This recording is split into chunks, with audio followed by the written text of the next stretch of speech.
Jumlah pemilih pada Pilkada Badung 2015 melonjak cukup signifikan. Bila pada pemilu legislatif 2014, daftar pemilih tetap DPT tercatat 346.208 orang. Pada Pilkada 2015, daftar pemilih sementara atau DPS berdasarkan hasil pemutakhiran data pemilih yang bersumber dari DP4 dan harmonisasi dengan DPT Pilpres tercatat 363.966 orang. Jumlah tersebut meningkat sekitar 17.758 orang. Menurut Ketua KPU Kabupaten Badung, Anagung Gede Raka Nakula, DPS telah diumumkan dan dipasang di sejumlah tempat strategis seperti di kepala lingkungan dan Banjar. Dengan begitu, masyarakat diharapkan aktif memeriksa apakah sudah terdaftar atau belum, atau mungkin nama yang terdaftar sudah meninggal dunia.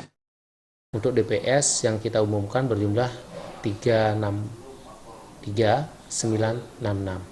Nah, artinya dalam pengumuman ini, daftar pemilih sementara ini diharapkan kepada seluruh masyarakat untuk melihat pengumuman tersebut. Nah, karena sudah dipasang di tempat-tempat strategis. Nah, karena dalam daftar pemilih sementara ini ada kemungkinan untuk melakukan perubahan-perubahan, baik itu terhadap pemilih yang meninggal atau yang belum terdaftar dan lain sebagainya, karena menuju ke penetapan DPT pada tanggal 2 Oktober 2015 ini. Daftar pemilih sementara DPS diumumkan hingga 19 September. Sedangkan daftar pemilih tetap DPT akan diumumkan pada 2 Oktober 2015. Jenny dan Gung Krisna, Bali TV.